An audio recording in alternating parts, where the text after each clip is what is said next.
Today's presentation will be on Chapter 10, the distributions of partnership interests and partnership contributions. Today I'll be covering learning objectives 10-2 and 10-3. The topics I will be discussing include operating distributions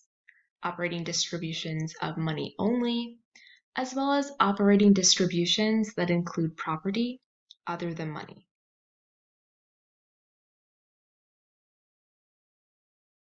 Before I begin the slideshow, I wanted to include a few helpful definitions. So operating distributions are payments from an entity to its owners that represent a distribution of entity profits. Distributions generally fall into the category of operating distributions when the owners continue their interest in the entity after the distribution. In other words, their share with the company is not liquidated. The outside basis is an investor's tax basis in the stock of a corporation or the interest in partnership or LLC. And the inside basis is the tax basis of an entity's assets and liabilities.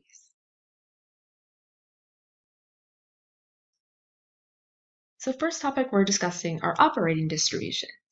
So how does the taxation of flow-through entities affect their distributions? Well, firstly, flow-through entities are taxed on business income, regardless of whether or not they choose to distribute cash.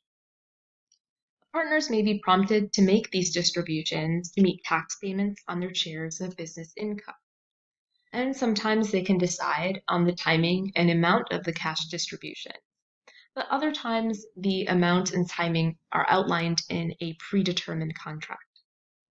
And finally, the operating distributions don't consist of cash distributed to shareholders in the form of loans or guaranteed payments such as rent.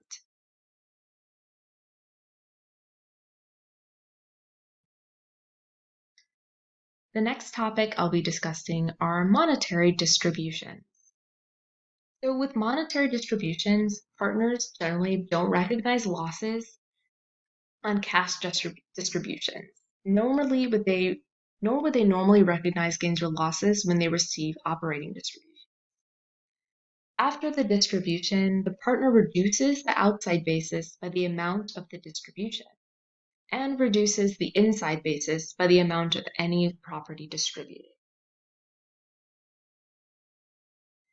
So let's discuss that with an example problem.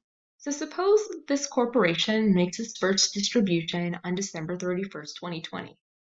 Nicole and Greg, who are shareholders, receive $250,000 each, and Sarah receives $333,333. What are the tax consequences of the distribution to Sarah? So in this case, Sarah begins with an outside basis of $420,000. And she will subtract the amount that she received in the distribution. So her remaining outside basis is $86,667 after the distribution. However, as we stated in the previous slide, she will not recognize any gain or loss on the distribution. So what if a partner receives a cash distribution greater than the outside basis? So in this situation, they would reduce their outside basis to 0 and recognize a capital gain. And the capital gain will consist of the difference between the outside basis and the distribution. So let's look at an example of this situation. So suppose Nicole's distribution this year consists of a $250,000 cash distribution. Her outside basis prior to the distribution is $205,000. So what is her gain and loss and her basis in interest after the distribution? So what we'll do is we'll deduct the outside basis from her distribution. And what we're left with is $45,000. So this is the difference between the outside basis and the cash distribution she received. So she'll recognize a capital gain of $45,000. And since her outside basis is less than the distribution, her basis is reduced to zero.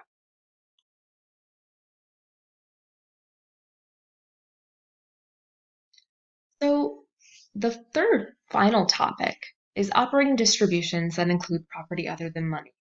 So we have another helpful definition, which is the carryover basis. And the carryover basis of an asset is the basis of an asset the transferee takes in property received in a non-taxable exchange. So the basis of the asset carries over from the transferor to the transferee. And the partner will take a basis and distributed property equal to the partnership's basis in the property.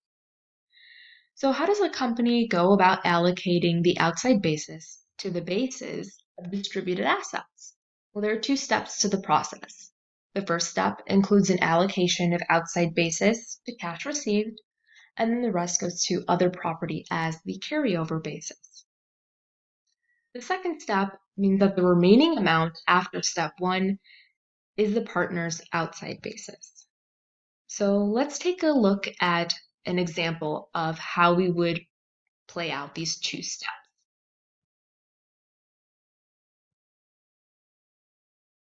In this example problem, this corporation has a distribution that consists of $133,333 cash and investments.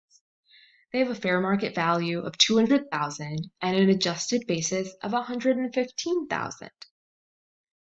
This partner's pre-distribution outside basis was $420,000. So let's find out what the tax consequences are. So in this situation, we would add together the cash distribution to the adjusted basis. And that total equals $248,000. So we're going to subtract this total from the prior outside basis of $420,000, and then we have an ending outside basis of $171,667. So there are no gains or losses recognized by the corporation or the partner who received the distributions. And as we can see in the table, the ending outside basis is $171,667. So what about in this situation where the partnership distributes non-monetary property with a basis that exceeds the remaining outside basis from the previous steps? Well, then as we did in the previous examples where the cash distribution exceeds the outside basis, the remaining outside basis is reduced to zero. So let's look at an example problem. So Nicole's distribution was $150,000 of cash and investments. At a fair market value of $100,000 and an adjusted basis of $90,000. Her outside basis is $205,000 prior to the distribution. So what are Nicole's tax consequences? Well, Nicole would recognize no gain or loss, and she would take a basis of $55,000 on her investment. Her outside basis, as we discussed in the previous example, would be reduced to zero. So let's see how we get the basis of $55,000. So her original basis is $205,000, and she received the cash distribution of $150,000. So if we subtract the cash distribution from her original basis, we have a remaining basis of $55,000. And we know her inside adjusted basis is $90,000. So we want to choose the lesser between the $90,000 or the remaining basis of $55,000. And obviously the lesser is $55,000, so that is her remaining basis in her investments. So in conclusion, studying this topic has opened my eyes to the various tax consequences partnerships face when making cash and property distributions.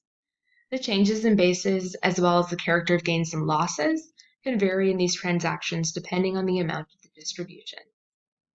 Thank you for watching my presentation.